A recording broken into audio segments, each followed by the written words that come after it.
अल्लाह के रसूल अलैहिस्सलाम ने फरमाया मुसलमान वो है जिसके हाथ से और उसकी जबान से दूसरे मुसलमान महफूज रहे। आज ना हमारे हाथ से कोई महफूज है ना हमारी जबान से कोई महफूज है। जब भी जबान खोलते हो तो ऐसे तीर चलाते हो, नश्तर लगाते हो लोगों के दिल पर। याद रखना तलवारों के जख्म तो भर जाते हैं, जबान के जख्म भरा नहीं करते।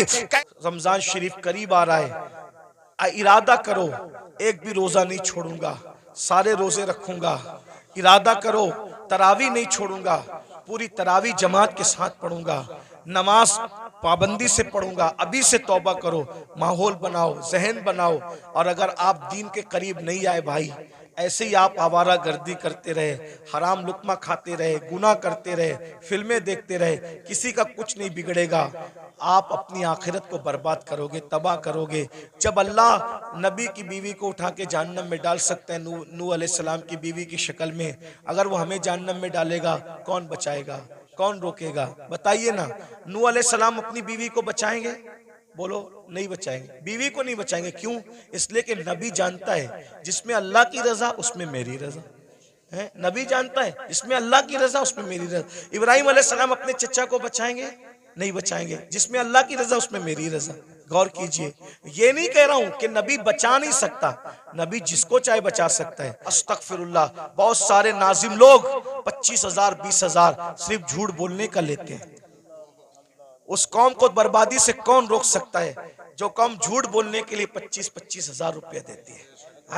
आना सलीम मियाँ की करामत गढ़ के बयान करना 25,000 लोग, अमीनुल कादरी की करामत बयान करना 25,000 लोग, मुफ्ती साहब के बारे में बताना, इन जैसा तो आलिम रब्बानी जो है वो 200 साल में हुआ ही नहीं है। ये सब कहना। अरे सुनने वालों, तारीफ सुनने वालों, अल्लामा शरफुद्दीन यहिया मनीरी कहते हैं दुनिया में जितना बड़ा दावा करेगा कयामत के दिन उतनी बड़ी दलील अल्लाह को पेश करनी पड़ेगी। बताओ मेरे भाइयों, कहाँ हो? जलसों का मिजाज बदल दिया तुम लोगों ने, सब चौपट करके रख दिया। दीन जलसों में नहीं होगा तो कहाँ होगा? फारूक आजम की जो मनकबत पढ़ी जा रही थी वो कोई नाजिम नहीं पढ़ रहा था, वो सच्ची मनकबत थी। अरे जिसकी मनकबत कुरान पढ़े उससे बड़ा वली कौन हो सकता है? अल्लाह अकबर। लेकिन फारूक आजम ने रोक दिया, फरमाया ओ मनकबत पढ़ने वाले, ये मनकबत पढ़ने का टाइम, चुप रहे, खामोश रहे, और मैं जो कर रहा हूं मुझे करने दे। और फिर सर उठाकर लोगों से कहा, लोगों तुम मेरी मनकबतें पढ़ते हो, सुनो। उमर तो बस इतनी तमन्ना रखता है अल्लाह की बारगाह में, अल्लाह ना मुझे कोई सवाब दे, जुमले सुनो फारूक, अल्लाह ना मुझे कोई सवाब दे, ना कोई मर्तबा दे, ना कोई मकाम दे, और ना मुझे अजाब दे, ना जहन्नम में डाले, वो मुझे बराबर सराबर ऐसे ही छोड़ दे, तो उमर समझेगा कि उमर कामयाब हो गया। ये फारूक आजम की आजिज़ी है। और हम कहाँ है, किधर है? भाइयों तौबा करो। कैसा कलमा पड़ा है? नबी तो वो मुसलमान बनाने आए थे कि जिसके हाथ से, जिसकी जबान से दूसरे मुसलमान महफूज रहे। ना आज हमारे हाथ से कोई महफूज है, ना हमारी जबान से कोई महफूज है। तो बताओ नबी वाले मुसलमान हो या अपनी तबीयत वाले मुसलमान हो? बीवी को माँ बहन की गाली देकर के उसका दिल दुखाते हो। रसूलुल्लाह तो फरमा रहे मुसलमान वो है जिसकी जबान से किसी को तकलीफ नहीं पहुंचती, जो अपनी शरीक हयात है, जो अपनी लाइफ की पार्टनर को माँ बहन की गाली दे, वो मुसलमान कैसा होगा? रसूलुल्लाह फरमा रहे मुसलमान वो है जिसके हाथ और जबान से दूसरा मुसलमान महफूज रहे। जो अपने माँ बाप का दिल दुखाए वो कैसा मुसलमान है? जो अपने पड़ोसी को तंग कर दे वो कैसा मुसलमान है? बस बात इतनी है। तकरीरें बहुत सुन रहे हो भाई, मुकर्रिर लोग भी माशाल्लाह ऐसे हो गए अल्हम्दुलिल्लाह के एक ढूंढो 1000 मिलते, और तकरीर सुनने वाले भी हजारों हैं, लेकिन कोई सुधरने तैयार नहीं। और ये भी कयामत की निशानी में से एक निशानी है। अल्लाह के रसूल अलैहिस्सलाम ने फरमाया लोग दीन सुनने जमा होंगे, दीन पर अमल करने जमा नहीं होंगे। सुनिए, गौर से सुनिए, तवज्जो है। लोग दीन सुनने जमा होंगे, लोग दीन सुनने जमा होंगे, दीन पर अमल करने जमा नहीं होंगे। देख लीजिए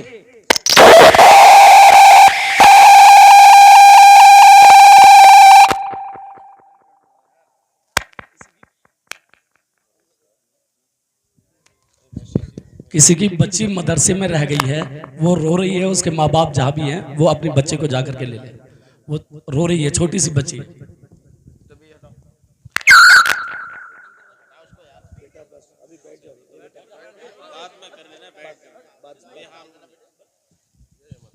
लोग दीन सुनने जमा होंगे, दीन पर अमल करने जमा नहीं होंगे। मैं कोई गुस्से में नहीं, लेकिन आपको एक बात कहता हूं, जरा गौर करना, जरा ध्यान देना। आज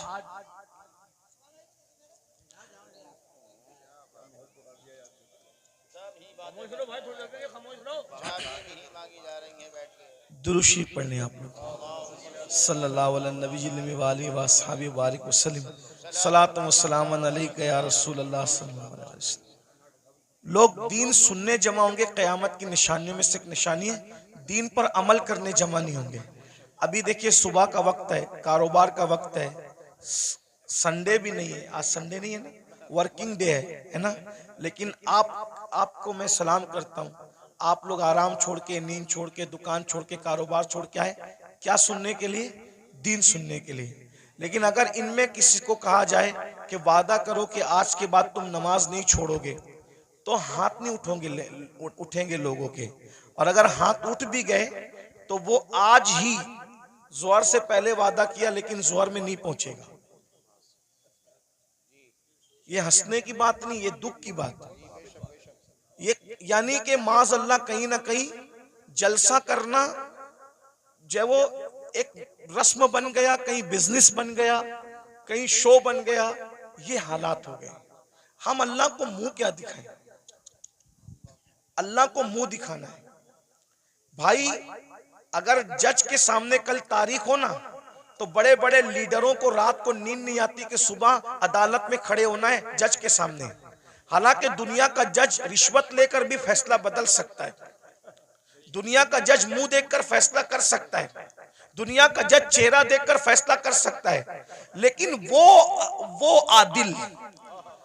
आदिल जिसकी बारगाह में अंबिया भी कांपेंगे, जिसकी बारगाह में अंबिया उसके महबूब भी नफसी नफसी पुकारेंगे, जिसकी बारगाह में फरिश्ते भी कांपेंगे, थर थर कांपेंगे। अल्लाह कुरान में फरमाता है, यौम यक़ूमुर रूह वल मलाइका सफ़्फ़न ला यतकल्लमूना इल्ला मन अज़िन, कि जिब्रील और सारे फरिश्ते अल्लाह की हैबत से थर थर कांपेंगे। अरे जहां जिब्रील भी कांप रहे होंगे, हम अल्लाह को क्या मुंह दिखाएंगे? ये जन्नत को जितना आसान और सस्ता समझ रखा है हमने आप लोगों ने, इतनी सस्ती नहीं है। मैशर में पता चलेगा कि जो मुखलिस उलमा हमें नसीहत करते थे, हमें कान से सुन के दूसरे कान से उड़ा देते थे, हम उनकी बातों को नहीं लेते थे, उनकी बातों पर अमल नहीं करते थे, उस वक्त तुम पछताओगे, मगर उस वक्त का पछताना काम नहीं आएगा मेरे भाई। अगर होश के नाखून लेना है तो आज ले लो, संवरना है तो आज संवर लो, सुधरना है तो आज सुधर लो। एक बात मुझे याद आई, अब अगला उन्वान में नहीं पेश करता, 5 मिनट में अपनी बात पूरी कर लेता हूँ 5 मिनट के अंदर, इसलिए कि आप सब बहुत अच्छे से सुन रहे हैं, लेकिन कहीं ना कहीं हमारे अंदर कमी है कि कुछ लोग यहाँ पे मेरे करीब गड़बड़ कर रहे हैं, उनको इसकी बात की अहमियत नहीं है। तो कोई बात नहीं, मैं 5 मिनट में बात पूरी कर लेता हूँ। इतना सुनिए, मुझसे और अल्लाह क्या क्या पूछेगा, आपसे मुझसे अल्लाह क्या क्या पूछेगा पता है? कुरान कहता है, फमन यअमल मिस्काल ज़र्रतिन खैरन यरा वमन यअमल मिस्काल ज़र्रतिन शर्रन यरा। एक जर्रे के बराबर नेकी की होगी, अल्लाह तुम्हें वो भी दिखाएगा, और एक जर्रे के बराबर बुराई की होगी, अल्लाह तुम्हें वो भी दिखाएगा। सहाबा किराम ने इस आयत के नुज़ूल के बाद पूछा कि अल्लाह हमसे क्या क्या पूछेगा, तो आका इरशाद फरमाते हैं, अगर तुमने नाखून के अंदर किसी की दीवार की मिट्टी भी खुरची होगी, तो अल्लाह क़यामत के दिन उस मिट्टी के बारे में भी तुमसे पूछे। अगर तुमने पिस्सू समझते, पिस्सू बहुत छोटा सा बारीक कीड़ा होता है, नजर भी नहीं आता, लेकिन चमड़ी पे बैठता है, काटता है तो आदमी झुंझला जाता है। अगर तुमने पिस्सू को गाली दी होगी, तो अल्लाह पूछेगा कि तूने पिस्सू को गाली क्यों दी थी, क्योंकि वो मेरी मखलूक है। अगर तुमने खटमल को गाली दी थी, तो अल्लाह तुमसे खटमल को गाली देने के बारे में भी पूछेगा। ये यहाँ जो दादागिरी, गुंडागर्दी, बाबागिरी जो कुछ कर रहे हो, और फिर सोचते हो कि जन्नत हाथ से नहीं जाने वाली, अल्लाह अल्लाह है, अल्लाह अल्लाह है। मैं बार बार कौम को कहता हूं, जो नबियों के बेटों को जहन्नम में डाले वो अल्लाह है। जो नबियों की औरतों को जहन्नम में डाले वो अल्लाह है। जो नबी के सगे चचा को जहन्नम में डाले वो अल्लाह है। अल्लाह अल्लाह है। इतना बेपरवाह मत हो जाइए, इतना बेपरवाह मत हो जाइए, इतना बेपरवाह मत हो जाइए। नबी का सगा चचा इब्राहिम खलीलुल्लाह जैसे नबी का सगा चचा आजर बिच्छू की शक्ल में जहन्नम में डाला जाएगा। बताओ बताओ मेरे भाइयों, किस किस किस धुन में हो, किस मस्ती में हो, किस गफलत में हो। नूह अलैहिस्सलाम की एक बीवी जहन्नम में डाली जाएगी। नूह की बीवी, उलुल आज़्म पैगंबर की बीवी जहन्नम में डाली जाएगी। ये बहनें क्या समझ रही है कि कलमा पढ़ के जन्नत शरीफ मिल जाएगी? कुरान कहता है, क्या तुम ये तसव्वुर करते हो कि तुमने कहा कलमा पढ़ा और तुम्हें आजमाया नहीं जाएगा? तुम्हें आजमाया जाएगा और रोज आजमाया जा रहा है। फजर की सर्दी में तू अपनी जान से प्यार करके सोता पड़ा है, या अल्लाह की मोहब्बत में ठंडे पानी से वुजू करके तू मुसल्ले पे खड़ा है, आजमाया जा रहा है। आज अपनी जान की मोहब्बत में सर्दी में नरम नरम बिस्तर पर सोने वालों, जहन्नम में जलने के लिए तैयार हो जाओ। क्या समझते हैं? जो लोग आपको ये कहते हैं ना, काश के कोई बुरा ना माने, और अगर किसी को दीन हक की बात सुनने में बुरा लग जाए तो लगता रहे। बहुत कुछ सोचकर बना हूं मौजे दरिया का हरीफ, वरना मैं भी जानता था आफियत साहिल में है। एक कड़वी कसेली बात सुनने के लिए हिम्मत इसीलिए जुटाता हूं कि पूरी दुनिया मुझे गाली दे, लेकिन सिर्फ मेरा अल्लाह और मेरा रसूल मुझसे खुश हो जाए, बस। जो पिया को भाई अख्तर वो सुहाना राग है, जिससे ना खुश है पिया वो रागनी अच्छी नहीं। जो आपको जलसों में कहते हैं ना, इनका चेहरा देखो और जन्नत में जाओ, इनका चेहरा देखो जन्नत में जाओ, अमीनुल कादरी का चेहरा देखो जन्नत में जाओ, ये शैतान ने इनकी फिक्र को अगवा कर लिया है। वो तुम्हें जहर दे रहे हैं, जहर। कोरोना का वायरस इतना खतरनाक नहीं है, बदअमली और बदअकीदगी के बाद भी जन्नत का टिकट बांटने का वायरस इतना खतरनाक है। कोरोना किसी को होगा तो वो अकेला मरेगा। ये गंदगी जो आएगी ना, कि बेअमली के बाद भी, जिना के बाद भी, बदकारी के बाद भी, हरामकारी के बाद भी सिर्फ सलीम मियाँ को देखो जन्नत में जाओ, अमीनुल कादरी को देखो जन्नत में जाओ, और मुफ्ती साहब को देखो जन्नत में जाओ। मेरे भाई, जिनको देख देख करके जन्नत बांट रहे हो, क्या तुम्हारे पास कोई गारंटी है कि ये लोग भी जन्नत में जाएंगे? हैं? बताओ ना, खिलवाड़ न करो। ये कौम बहुत भोली है, ये हमारी बातों पर यकीन करती है, लेकिन मेरी कौम के नाजिमों, मेरी कौम के वाइजों, उलमा नहीं करते। जो वाकई आलिम रब्बानी वो ये काम नहीं करता। उसको पड़ी नहीं एक प्रोग्राम की, कोई बुलाए तो बुलाए, कोई नहीं बुलाए तो बुलाए। जिन्होंने धंधे पानी शुरू कर रखे हैं वो तुम्हारी चापलूसियां करते हैं, और तुम भी नारे लगाते हो इनको देखो जन्नत में जाओ, और फिर उसके बाद आप सिर्फ जब देख करके जन्नत मिलेगी, कोई बेवकूफ है फजर पढ़ने के लिए उठेगा? कोई बेवकूफ है जो चेहरे पे दाढ़ी रखेगा? कोई बेवकूफ है जो मुसल्ले पे रोएगा? अरे तुमने किसको देखा? सलीम मियां का नाम इसलिए ले रहा हूं कि ये मेरा भाई है, बुरा नहीं मानेगा मेरा भाई, मैं जानता हूं, अब मेरा हक है। आपने सलीम मियां को देखा ना, आपने अमीनुल कादरी को देखा, आपने मुफ्ती साहब को देखा ना। आओ मैं उसकी बात करूं जिसने सलीम मियां को नहीं, सलीम मियां के जद्दे करीम को देखा। किसको? किसको? खुदा को देखने वाली जो आंखें हैं वो मुस्तफा जाने रहमत की आंखें हैं। सैयदना फारूक आजम ने रसूलुल्लाह को देखा, बार बार देखा, हर बार देखा, जंग में देखा, अमन में देखा। अरे उमर तो ऐसे नमाजी थे कि पहले सब में नमाज पढ़ते थे, फिर भी हालत नमाज में कंकियों से नबी का चेहरा देखते थे। ऐसा नबी को देखने वाला, ऐसा नबी को देखने वाला। लेकिन जब उसी उमर इब्ने खत्ताब का आखिरी वक्त आया, उसी उमर इब्ने खत्ताब का, कौन उमर जिसका जिक्र तौरात में है, जिसका जिक्र इंजील में है, जिसका जिक्र कुरान में है, जिसके मशवरे की ताईद में कुरान की 22 आयतें नाजिल हुई है। मेरे भाइयों 22 आयतें, ये जो वत्तखिज़ु मिन मकाम इब्राहिम मुसल्ला किसकी आया, किसकी ताईद में आई? फारूक आजम की ताईद। जब रसूलुल्लाह ने काबे का तवाफ किया, काबे का तवाफ किया, सुन लो उमर कौन है, हमसे सुनो सैयदों से उमर कौन है, फारूक आजम कौन है?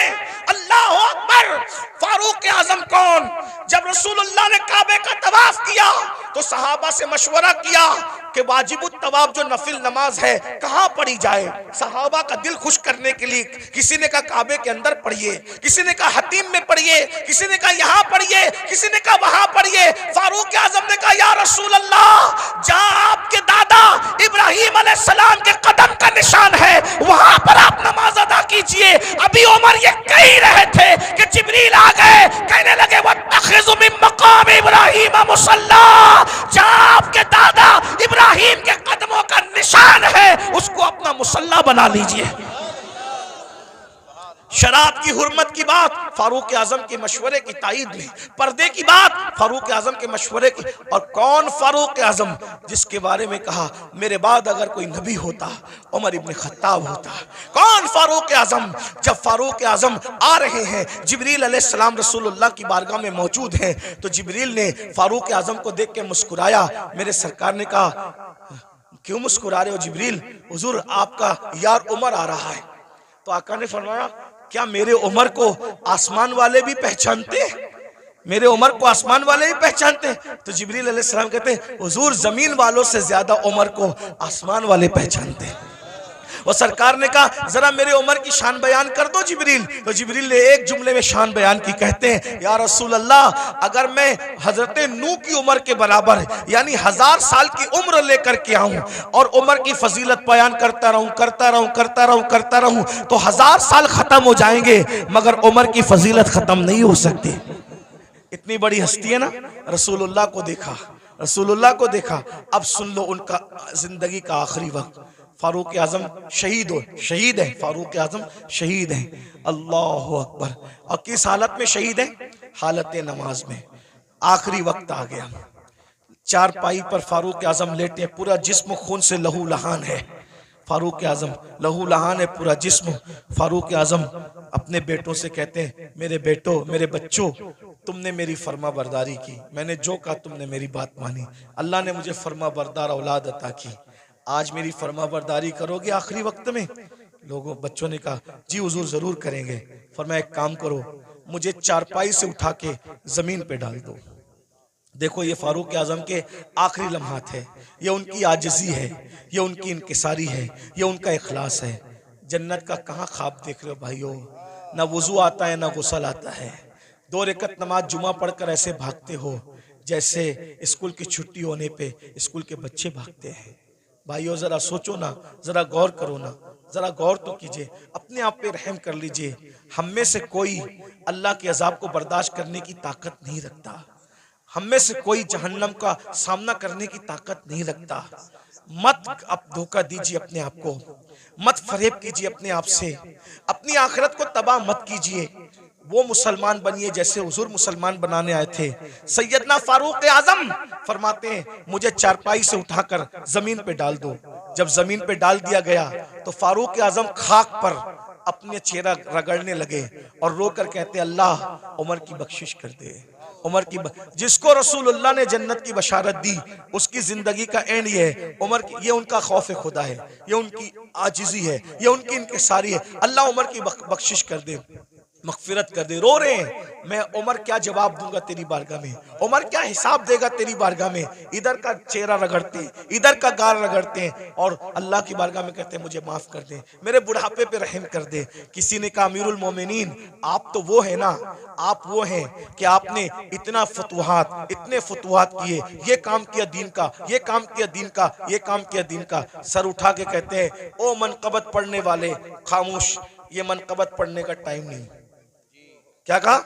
ये मनकबत पढ़ने का टाइम नहीं है। और हम तो माइक पर अपनी फजीलत सुन के खुश होते हैं, जबकि वो सही भी नहीं होती, झूठ झूठ होती है, झूठ झूठ होती है। अगर आप सुनेंगे तो आपकी मालूमात में इजाफा होगा। तो ये जो औलिया अल्लाह को लोग बदनाम कर रहे हैं, औलिया अल्लाह के खिलाफ बातें कर रहे हैं, इसमें कहीं ना कहीं हमारा कसूर है, हम अहले सुन्नत का कहीं कसूर है। क्योंकि हमारे कुछ लोग ऐसे हैं, वो इल्म वाले नहीं हैं, जो कम इल्म लोग हैं, वो किसी को भी वली बना के पेश कर देते हैं। तो एक बात याद रखिए कि हर नेक आदमी वली नहीं होता। ये बात याद रखना, हर नेक आदमी वली नहीं होता, लेकिन हर वली नेक होता है। तो बेशक हक है। हम लोग अपने पीर लोग की मोहब्बत में या अपने मुकर्रिर लोग की मोहब्बत में कहते हैं कि यार मेरा पीर वली है जी तो हम आपके लिए वली है, लेकिन आप उसको पूरी दुनिया से वली मत मनवाइए, क्योंकि उसके अंदर कुछ कमियां भी हो सकती है। जी जी जी जैसे मिसाल के तौर पर मुकर्रिर लोगों को देखा, यानी हमारे यहाँ इतना बड़ा दिल है ना मेरी कौम का, जी हजरत हर मुकर्रिर खतीब आजम, जी जी जी हर आलिम अल्लामतुद्दहर, हर पीर शेखुल मशाइख, ये आदत छोड़ दीजिए। जी हजरत देखिए, एक होते ही है अकीदत और एक होता है अकीदा। अकीदत के लिए कोई दलील नहीं चाहिए, लेकिन अकीदे के लिए दलील चाहिए। जैसे अकीदत, मैं मेरे अब्बा को किबला कहूँ, काबा कहूँ और जो भी कहना है कहूँ, ये अकीदत है, लेकिन ये सिर्फ मेरे लिए, अकीदत सिर्फ मेरे लिए। लेकिन जब मैं किसी चीज को अकीदे के तौर पे पेश करूंगा तो उसके लिए कुरान और हदीस की दलील चाहिए, है ना। तो हम लोगों ने क्या किया कि ये औलिया अल्लाह का मामला सिर्फ अकीदत का नहीं था, बल्कि इसका ताल्लुक तो अकीदे से था। हम लोगों ने क्या किया, जो लोग गांजा पी रहे हैं उनको भी वली कहना शुरू किया, जो चरस पी रहे हैं उनको भी वली कहना शुरू किया, जो नंगे धड़ंगे फिर रहे हैं उनको भी वली कहना शुरू किया। और कुछ लोगों ने मफाद परस्ती की बुनियाद पर कि चंदा खूब आएगा तो उर्स, सबका उर्स, जो पीर मर रहा है उसका उर्स हो रहा है, और उसके बारे में कुछ भी कुछ बका जा रहा है, सबके गुंबद बन रहे हैं। मैं किसी को टारगेट करके नहीं कह रहा हूँ, जी हजरत अल्लाह की कसम उठा के कहता हूँ, आप बुरा मत मानना कि किसी भी आदमी को टारगेट करके तकरीर करने को हम गीबत समझते हैं, लेकिन गुंबद सबके नहीं बनते, बेशक बेशक उर्स सबके नहीं होते। गुंबद सिर्फ वलियों के बनते हैं, उर्स भी सिर्फ अल्लाह वालों के होते हैं। बेशक बेशक मगर हम लोग कुछ भी कर रहे हैं, वजह उर्स करो, पैसा इकट्ठा करो, गुंबद बनाओ, पैसा इकट्ठा करो, मजार बना के मुजावरी करो, पैसा इकट्ठा। अगर हम पैसे के चक्कर में अपने दीन को मशकूक कर देंगे हम तो मर जाएंगे, लेकिन अगर ये दीन मशकूक हो गया माज़अल्लाह कुछ लोगों की नज़र में, और वो दीन से मुतनफ़िर हो गए, दीन छोड़कर चले गए, तो उसका जिम्मेदार कौन होगा। आज मैं आपके सामने वली कौन होता है उसको पेश करता हूँ, अपनी तरफ से नहीं। हमारे मुर्शिद कुतुबुल अक़ताब, गौसुल अग़वास, शेखुल शुयूख, गयासुल कौनैन, सैयदना शेख अब्दुल कादिर जिलानी रदी अल्लाह तआला माशाअल्लाह, सुभान इरशाद अल्लाह, फरमाते हैं, सुभान अल्लाह, गौस पाक फरमाते हैं, जब तक किसी इंसान के अंदर 12 सिफात पैदा न हो जाए उस वक्त तक वो अल्लाह का वली नहीं हो सकता। बेशक देखो, मैं जो आमतौर पे जो मैं तकरीर करता हूँ, आज उस तरह तकरीर नहीं कर रहा हूँ। मैं चाहता हूँ कि ये जो नौजवान जो चेहरे मुझे नजर आ रहे हैं, इनमें बहुत ज्यादा लोग संजीदा हैं।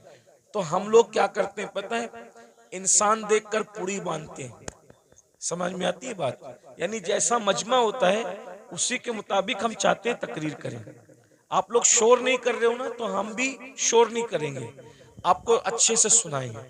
लेकिन आप गौर करना इस पर, मैं नहीं कह रहा हूं, जिस गौसे आजम के दर से विलायत बढ़ती है, जो खुद वली बनाता है, बेशक हक है, तो वो खुद फरमा रहे, जब किसी इंसान के अंदर 12 चीजें जमा होती है तब वो अल्लाह का वली होता है। बेशक 12 में से एक भी अगर कम हुई तो वो नेक तो हो सकता है मगर वली नहीं हो सकता, है ना। बेशक अब बेशक इसका अब कौन वली होता है, तब मुर्शिद गौस पाक की बात सुन लो जल्दी जल्दी से, बहुत टाइम भी नहीं लूंगा।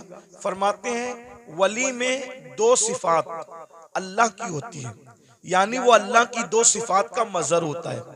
वो रसूलुल्लाह की दो सिफात का मजहर होता है, वो सिद्दीक अकबर की दो सिफात का मजहर होता है, वो फारूक आजम की दो सिफात का मजहर होता है, वो उस्मान गनी की दो सिफात का मजहर होता बेशक, है, बेशक। वो मौला अली की दो सिफात का मजहर होता है। बेशक, यानी बेशक। चारों खुलफा की दो दो सिफात कितनी हो गई? 8। रसूलुल्लाह की दो सिफात कितनी हो गई? 10। अल्लाह की दो सिफात कितनी हो गई? 12। यानी जब तक वो 12 सिफात का मजहर ना हो जाए उस वक्त तक वो अल्लाह का वली नहीं होता है। अब सैयदना गौसे पाक ने चारों खुलफा की दो दो सिफात बयान की।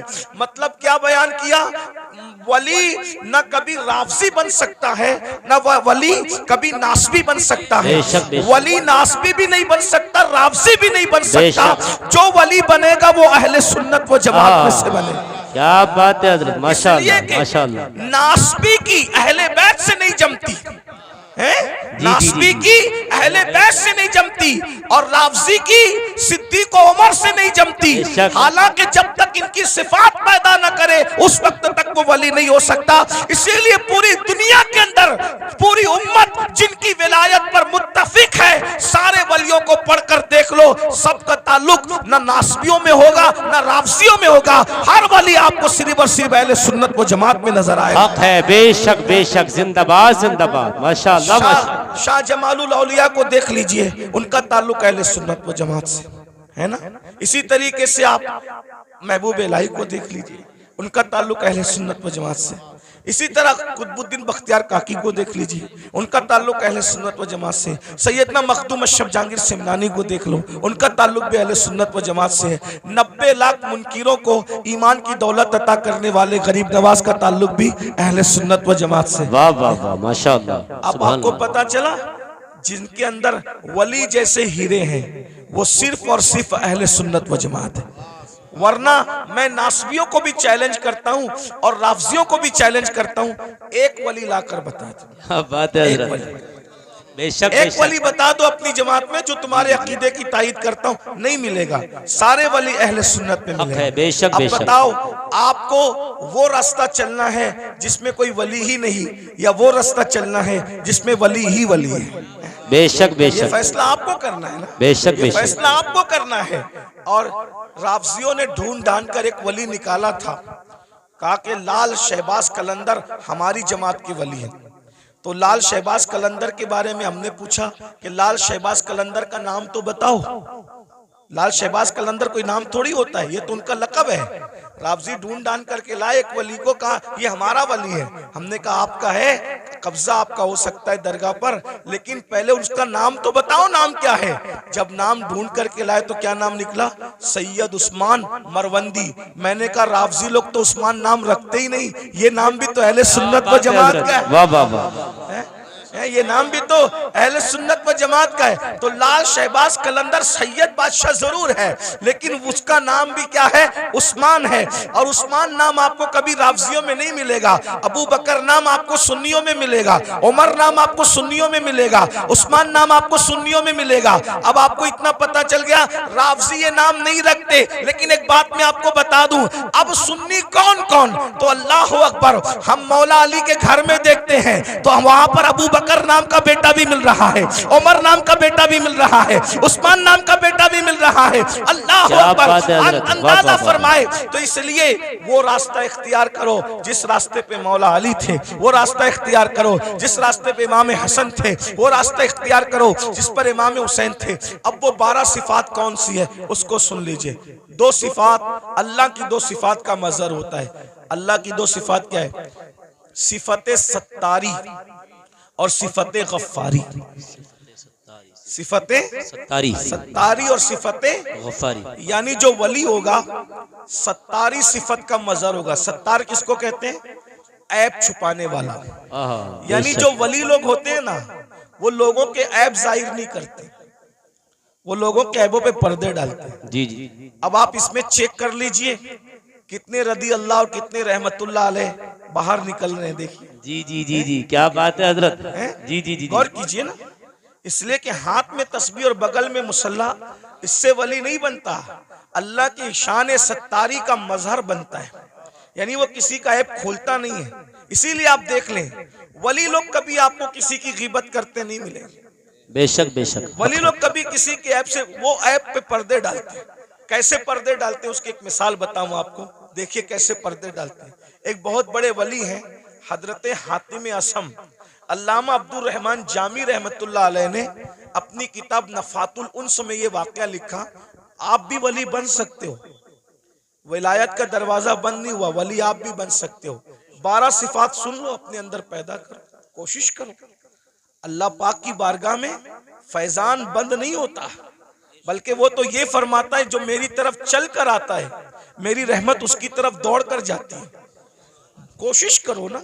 अल्लाह फरमाता है जो हमारी राह में कोशिश करते, वल्लदीना जाहदू फीना लनहदियन्नहुम सुबुलना, जो हमारी राह में कोशिश करते हैं हम उसके लिए रास्ते पैदा कर देते हैं। और सैयदना इमाम जाफर सादिक अला जद्दी वाले सलाम फरमाते हैं अल्लाह तक पहुंचने के इतने ज्यादा रास्ते हैं, जमीन पर जितने बिखरे हुए जर्रात है उससे ज्यादा अल्लाह तक पहुंचने के रास्ते मौजूद है।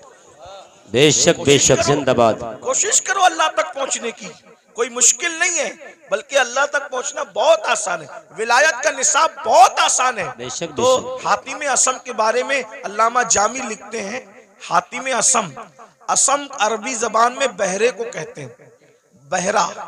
इन्होंने अपना लकब क्या रखा था? हातिम बहरा। कोई बहरा भी हो उसको बहरा बोलो तो बुरा लगता है कि नहीं लगता? जी जी जी। लेकिन हजरत हातिम बहरे नहीं थे, अपने आप को बहरा कहलवाते थे। वजह, कितनी खूबसूरत वजह, उसको सुनो आपको मजा आएगा। एक बूढ़ी औरत, बुढ़ी हातिम असम से मसला पूछने आई। उनको उस वक्त तक असम नहीं कहते थे, हातिम कहते थे। तो हजरत हातिम के पास मसला पूछने आई। उसके पेट में कुछ गड़बड़ थी, तकलीफ थी। तो अब तकलीफ की वजह से उसके पेट की जो है वो गैस खारिज हो रही थी। तो उसने सोचा कि इतने बड़े बुजुर्ग हैं, यहाँ ऐसा हो जाए तो अच्छी बात नहीं। इत्तेफाक से उसने बहुत रोकने की कोशिश की, मगर बुढ़ापे में इंसान के आज़ा कमजोर हो जाते हैं। बहुत रोकने की कोशिश की मगर रोक नहीं पाई, और हजरत हातिम असम के सामने उसकी गैस खारिज हो गई। गैस खारिज हो गई तो हवा भी यानी कि आवाज भी निकली। तो वो शर्मा गई वो बूढ़ी औरत, इतने बड़े बुजुर्ग के सामने ये क्या हो गया हादसा। तो हजरत हातिम ने सोचा कि ये शर्मा गई, मेरे नबी की उम्मत की ये औरत शर्मा गई। तो आपने कान पे हाथ रख के कहा, बड़ी अम्मा जरा जोर से बोलो, तुम क्या कहना चाहती हो। तो उसने बोला, उसने जब बोला तो आपने कहा जरा और जोर से बोलो। तो उसने फिर बोला और जरा जोर से बोलो। उसने और जोर से बोला। अब वो शर्मिंदगी उसकी खत्म हो गई और वो बुढ़िया खुश हो गई कि जो मेरे मुंह की आवाज नहीं सुन सकता वो हवा की आवाज कैसे सुन सकता है। और आप पूरी जिंदगी बहरे बन करके गुजारते थे। लोगों ने पूछा आप बहरे नहीं हो, लेकिन बहरे बन के क्यों जिंदगी गुजार रहे हो। फरमाया मुझे बहरा कहलाना आसान है, लेकिन नबी की उम्मती में से किसी को शर्मिंदा करना मुझे पसंद नहीं है। अकबर अल्लाह, क्या बात है। एक औरत की शर्मिंदगी के खात्मे के लिए पूरी जिंदगी बहरा बन करके गुजार दिया, ये हजरत हातिम असम है। और आज हम लोग नमाज भी पढ़ रहे हैं, रोजा भी रख रहे हैं, तहज्जुद भी पढ़ रहे हैं, लेकिन लोगों के ऐप भी खोल रहे हैं। तो आप ऐप खोल के क्या है, वली नहीं बन सकते, अल्लाह के दोस्त नहीं बन सकते। अगर वली बनना है लोगों के ऐप पे पर्दे डालना सीखो, शान सत्तारी का मजहर बनो, किसी के ऐप न खोलो। आजकल तो हम जहां बैठते हैं ऐप खोलते हैं। अल्लाह के रसूल अलैहिस्सलाम फरमाते हैं तुम जब तक लोगों के ऐप खोलते रहोगे, तुम लोगों के ऐप अपनी हैसियत के मुताबिक खोलोगे, अल्लाह तुम्हारे ऐप अपनी शान के मुताबिक खोलेगा, अल्लाह तुम्हें जलील कर देगा। और अगर तुमने लोगों के ऐपों पे पर्दे डाले, तुम लोगों के ऐप पे पर्दे डालोगे, अल्लाह तुम्हारे ऐप पे पर्दे डालेगा। आज मुसलमान लोगों के ऐप पे पर्दे नहीं डालते, बल्कि आज औरतें, माएं और बहनें मौजूद है। किसी की बेटी को रिश्ता हो रहा है तो उसमें लोग ज्यादा तेल पानी डाल करके वो रिश्ता तोड़ देते हैं। किसी के बेटे का रिश्ता हो रहा है वो रिश्ता तोड़ देते हैं। ऐप पे पर्दे डालने की बजाय लोग ऐप जोई करते हैं। तो दो सिफत, नंबर 2 सिफत गफ्फारी। गफ्फार कहते हैं माफ करने वाले को। सिफत गफ्फारी का मजहर होता है, यानी जो वली होगा वो अपनी जात के लिए कभी झगड़ा नहीं करेगा। वली अपनी जात के लिए कभी झगड़ा नहीं करेगा, क्योंकि जात के लिए झगड़ा करना ये कुत्तों का काम है। जात के लिए झगड़ा करना कुत्तों का काम है, अपनी जात के लिए वली कभी नहीं लड़ता। अब आपसे पूछता हूं, आज हम अपनी जातियात के लिए कितना लड़ते हैं? कितना लड़ते हैं? बाइक टकरा गई, झगड़ा हो गया। पानी मुझे पहले नहीं दिया, झगड़ा हो गया। शादी में खाना खाने मुझे पहले नहीं बिठाया, झगड़ा हो गया। बोलो आज हम अपनी जात के लिए लड़ रहे हैं, इसका मतलब हम अल्लाह के वली कब बनेंगे? जात के लिए जो लड़े वो कुत्ते की सिफत रखता है, वो वली की सिफत नहीं रखता। अब आप देख लीजिए कितने लोग हैं जो जात के लिए लड़ते फिरते हैं। अल्लाह अकबर। एक वाकया इस पर भी सुन लें कि एक बुजुर्ग के पास एक मुरीद आया और वो मुरीद आकर के कहता है, हजरत आप मुझे इस्म आज़म सिखा दें।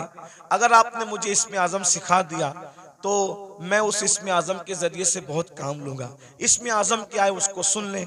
इस्म आज़म कहते हैं उस अल्लाह के उस नाम को अगर मुर्दे पे पढ़ दो तो मुर्दा जिंदा हो जाए, जिंदे को पढ़ के घूर दो तो जिंदा मर जाए। इस्म आज़म की बड़ी बरकत है। फरिश्ते पढ़ते पढ़ते पलक के झपकते आसमान पे जाते हैं और आसमान से जमीन पे आते हैं। तो चूंकि इस्म आज़म बहुत बड़ी चीज है, सूफिया ने इसको छुपा रखा है, अल्लाह ने भी इसको छुपा रखा है। ये सबको नहीं बताया जाता, जो उसका हकदार होता है उसी के दिल पर इल्का किया जाता है। तो मुरीद अपने पीर से कहता है इस्म आज़म सिखा दे। पीर साहब वाकई पीर साहब थे। उन्होंने कहा बेटा सुबह से शाम तक तुम बाजार में जाकर के बैठो, इंशाअल्लाह शाम को देखेंगे तुम्हें इस्म आज़म सिखाना है कि नहीं सिखाना है। वो सुबह से शाम तक बाजार में बैठे तो क्या देखा, बाजार में बहुत करप्शन हो रहा है, खूब जुल्म हो रहा है, कोई किसी का पुरसान हाल नहीं है। सुबह से लेके शाम तक एक दूसरे पे जुल्म हो रहा है। वो बार बार हाथ मारते थे अपनी रान पर। मुर्शिद ने अच्छा नहीं किया, पीर साहब ने अच्छा नहीं किया, काश के मुझे इस्म आज़म सिखा देते तो अभी ये जुल्म करने वालों को घूर देता, मार डालता, तबाह कर देता, बर्बाद कर देता। सुबह से शाम तक यही होता रहा। लेकिन शाम के वक्त जो है बहुत खतरनाक मंजर देखा। मंजर ये देखा, 80 साल के एक बड़े मियाँ, एक बुढ़ा 80 साल का, वो अपने सर पर लकड़ियों का गट्टा रख करके लाया जंगल से और ला करके जैसे ही कहा लकड़ियां ले लो भाई, लकड़ियां ले लो। 80 साल के बड़े मियाँ लकड़ी बेच रहे थे। उतने में सिपाही आए, आने के बाद चाबुक जमीन पे मारा, अरे बुड्ढे उठा ये लकड़ी और हमारे घर पहुंचा और सुन तुझे कोई पैसे नहीं मिलेंगे। ये मंजर देख करके वो मुरीद तो और बहुत गुस्से में आया, मेरे पीर ने अच्छा नहीं किया, मेरे पीर ने अच्छा नहीं किया। अगर मुझे इस्म आज़म सिखा देते इन जालिम सिपाहियों को अभी मार डालता, इस्म आज़म पढ़ के अभी इनके लिए बद्दुआ करता, खत्म कर देता। वो बड़े मियाँ 80 साल के बड़े मियाँ हाँपते कांपते उन्होंने फिर लकड़ी का गट्ठा उठाया सर पे और सिपाहियों के पीछे पीछे चले। ये भी पीछे पीछे चला, ले जाकर के गट्ठा रख दिया। रखने के बाद कहा अच्छा अब मैं चलूं। और उसके बाद वो बड़े मियाँ बेचारे न पैसा लिया। 80 साल के बुड्ढे को लकड़ी काटने में कितनी तकलीफ हुई होगी, कैसे उसने मेहनत से जमा किया होगा। लेकिन हाय रे जुल्म, अल्लाह अकबर, बहुत लकड़ी पहुंचा करके बिना मजदूरी लिए हुए, बिना रकम लिए हुए उन्होंने टरका दिया, वो चले गए। और उसके बाद ये तो गुस्से में कांप रहा था, मुर्शिद ने अच्छा नहीं किया। अगर अभी मुझे इस्म आज़म मालूम होता, इन जालिमों को, इन गुंडों को इस्म आज़म पढ़ करके कत्ल कर देता। जैसे ही मुर्शिद की खानका में पहुंचे कहा हजरत आपने सिखा दिया होता, बाजार में क्या गंदगी है, क्या जुल्म है, क्या ज्यादती है। और शाम का वाकया तो बड़ा बदतरीन है हजरत, बड़ा इबरतनाक है। पूरा वाकया उस 80 साल के बड़े मियाँ का बयान किया तो पीर साहब सुन के हंसने लगे। हजरत मैं 80 साल के बुढ़े पे जुल्म बयान कर रहा हूँ और आप हंसते हैं। फरमाया वो जो 80 साल का बुढ़ा तू जिसको कह रहा है वो कौन है, तुझे मालूम है? नहीं मालूम है। कहा वो इस शहर का कुतुब है, कुतुब, वो इस शहर का कुतुब है और उसी ने मुझे इस्म आज़म सिखाया है, उसी कुतुब ने मुझे इस्म आज़म सिखाया है। वो कहा हजरत जब उसको इस्म आज़म मालूम है तो वो पढ़ के उनके लिए बद्दुआ क्यों नहीं कर देता? कहा बेटा जब तक के सब्र करने का मादा उस तरह पैदा नहीं होता, अल्लाह किसी को इस्म आज़म की नेमत अता नहीं करता। गौर कीजिए, यहाँ तो आज कोई छोटा मोटा आमिल बन जाए ना समा शबिस्तान रजा पढ़ के तो कहता है कि अगर तूने मेरी बात नहीं मानी तो तेरा पेशाब बंद कर दूंगा, मेरी बात नहीं मानी तो तेरा खानदान जो है वो तबाह कर दूंगा। भाइयों ये सब हाँ उनके होते हैं जो खाली घड़े होते हैं। ये कुतुब लोगों को देखो, ये अब्दाल लोगों को देखो, ये वली लोगों को देखो, इतना जुल्म सह रहे हैं मगर जात के लिए कभी बदला नहीं लेते। क्यों? इसलिए कि जात के लिए लड़ना वली का काम नहीं होता। होता, जात के लिए लड़ना ये तो कुत्तों का काम होता है। वली वो होता है जो सिफते गफ्फारी का मजहर होता है, अपने दुश्मनों को माफ करता है, अपने मुजरिमों को माफ करता है। उस पर एक वाकया याद आ गया, हालांकि बात तवील हो रही है लेकिन बात वाकया याद आ गया, सुन लीजिए। आज छोटी छोटी बात पर आप लोग एक दूसरे पे केस करते हो, क्या जवाब दोगे अल्लाह को? बकरियों के तेरे आंगन में मेरे आंगन में बकरियों पर इतना बड़ा झगड़ा होता है कि मर्डर हो जाता है, कत्ल हो जाता है। कहां कहां तक बात पहुंचती, बारात देर से आई जल्दी आई, उस पर जो है वो शादियां टूट जाती हैं। इतना महर है कि उतना महर है, उस पर शादियां टूट जाती है। मेरे भाइयों सोचो, सब्र नहीं हमारे अंदर, और जब तक सब्र नहीं होगा हम अल्लाह वाले नहीं बन सकते।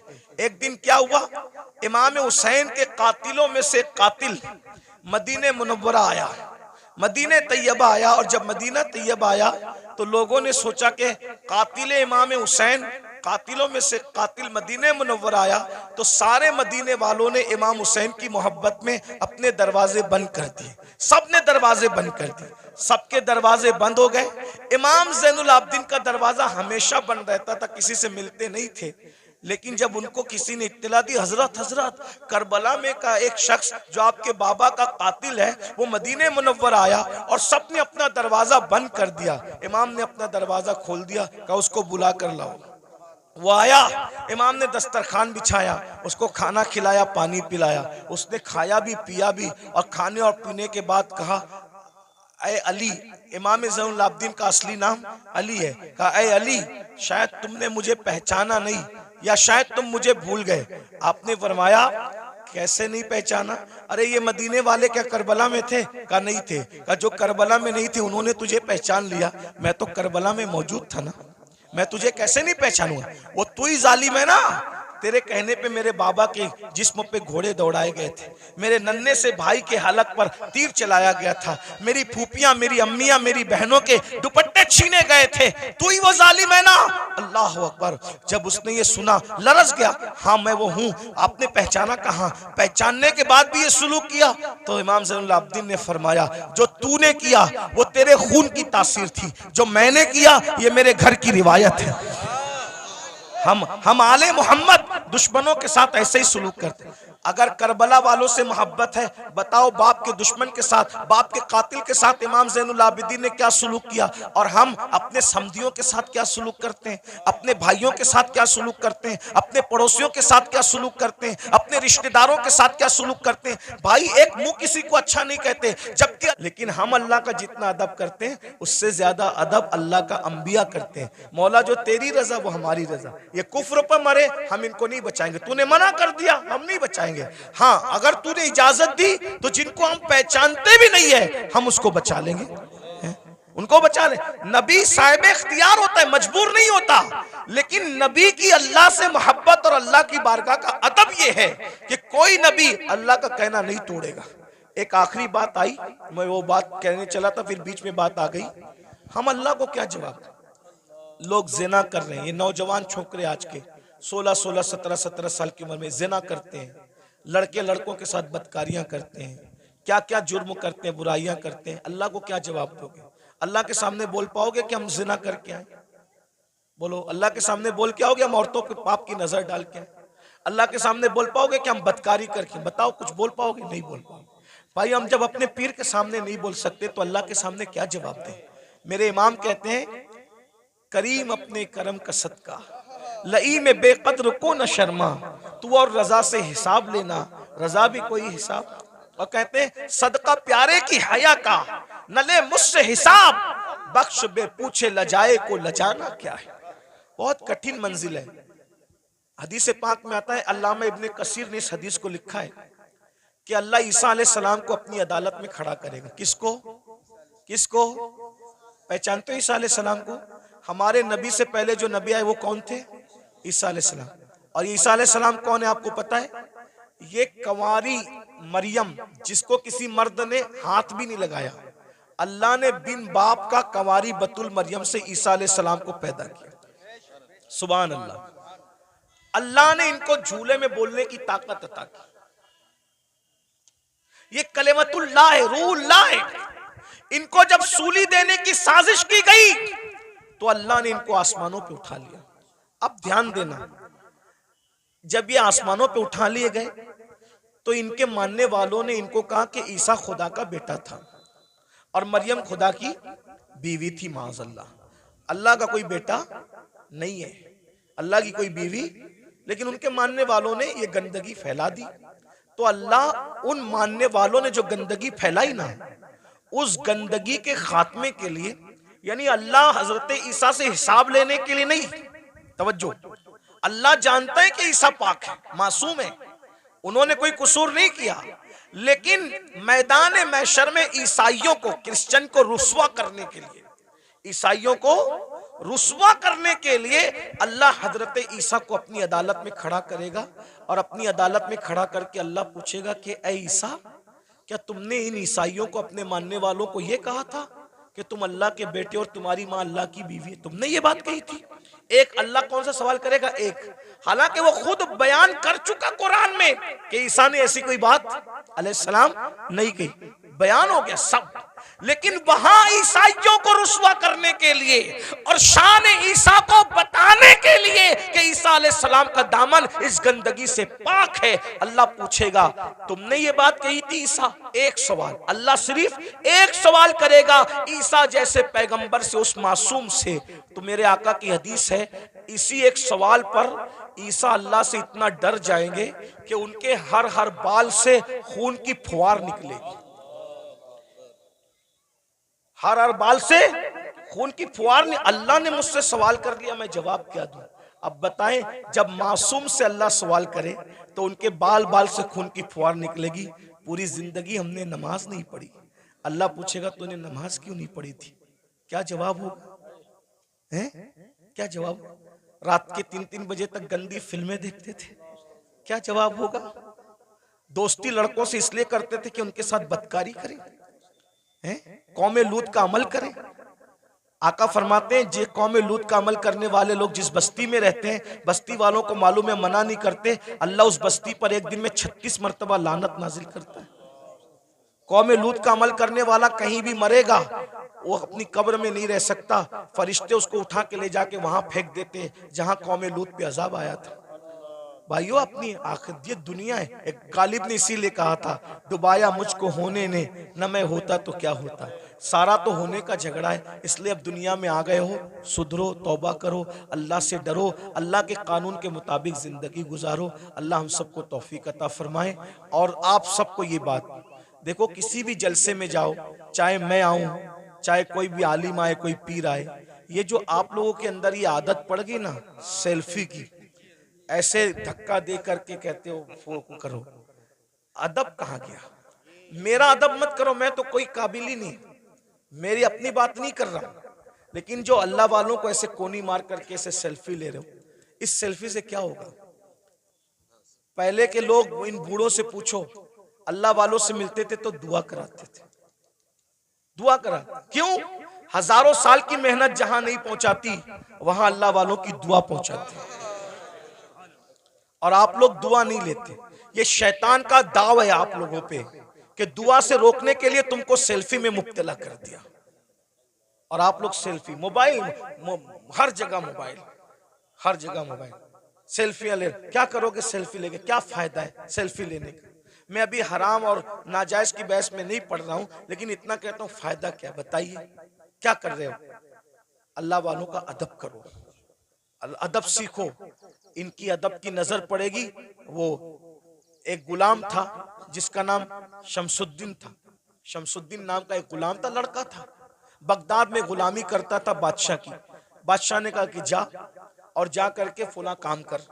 तो उसने बादशाह से कहा, आपका अरबी घोड़ा मुझे दे दो तो मैं काम जल्दी से निपटा के आ जाऊं। तो जैसे ही अरबी घोड़े पे चला तो देखा एक चबूतरे पे, ओटे पे 3 वली बैठे। एक वली का नाम है हमारे मुर्शिद शेखुश्शयूख शेख शहाबुद्दीन उमर सोहरवर्दी। एक वली है शेख नजमुद्दीन कुबरा। एक वली है हमारे मुर्शिद कुतुबुल अक्ताब सैयदी कुतुबुद्दीन बख्तियार काकी। तीनों बैठे। वो लड़का था शमसुद्दीन नाम का। देखा वली लोग नीचे बैठे, मैं ऊपर घोड़े पे, फौरन नीचे उतर गया, जूते हाथ में लिया। जितनी देर तक वो वली लोग नजर आए, घोड़े पे नहीं बैठा, उनके अदब में झुक के सलाम किया, आगे बढ़ा। सरकार कुतुबुद्दीन बख्तियार काकी की जबान से दुआ निकल गई, वो देखो दिल्ली का बादशाह जा रहा है।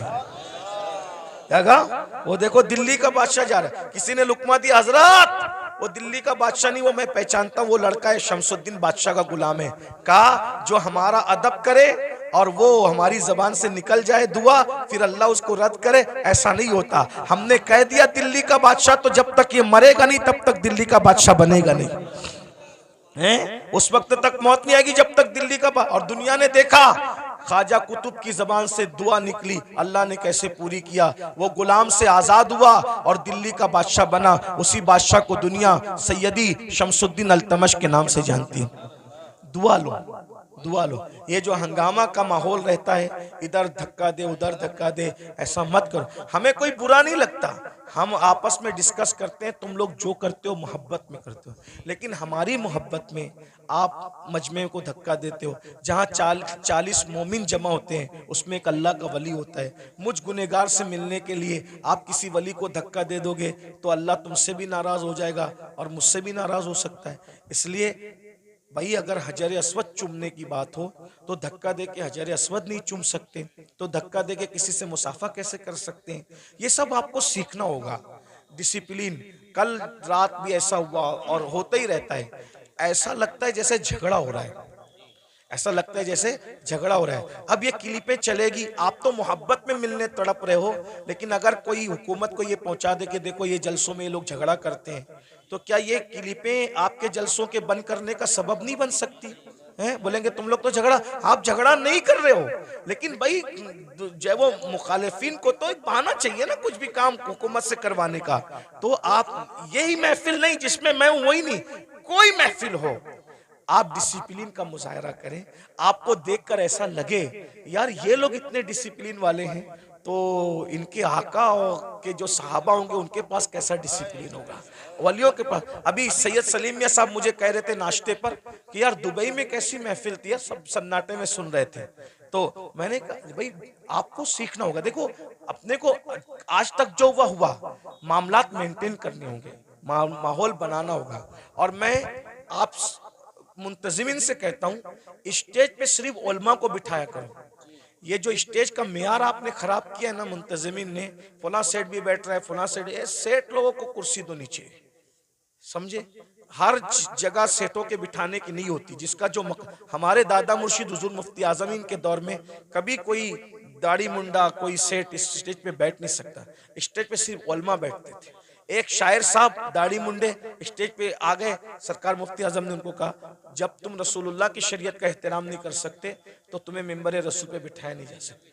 यानी वो लोग अच्छा बुरे का कोई वो कि किसी को अच्छा लगे तो लगे, जिसको बुरा लगे तो शरीयत एक नंबर पर है, अल्लाह की रजा एक नंबर पर है। वो ऐसे लोग थे। लेकिन आज हम लोग क्या है, कोई चंदा दे रहा है ज्यादा तो हमने दिन का कानून तोड़ दिया उसके लिए। ये सब अच्छी बात नहीं करो, ये सब इससे नुकसान होगा। फिर कोई भी स्टेज पे चढ़ के आता है, ये स्टेज की बात नहीं कर रहा हूं मैं, जनरल बात कर रहा हूं। आप इनसे बदजन मत होना इस जलसे वालों से, जनरल बात कर रहा हूं।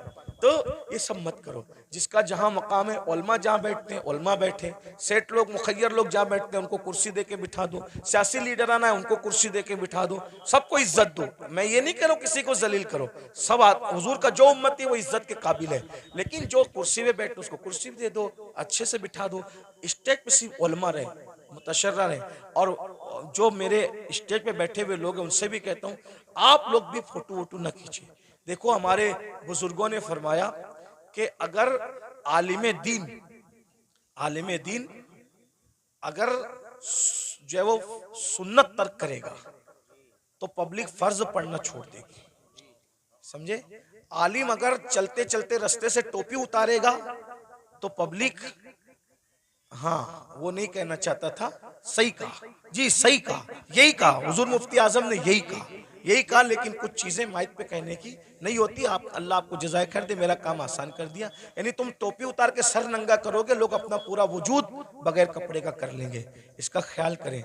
तो ये मेरे भाई भी कुछ जो नौजवान हमारे जूनियर उलमा है ना, मैं उनसे माफी मांगते हुए कहता हूँ ये लोग भी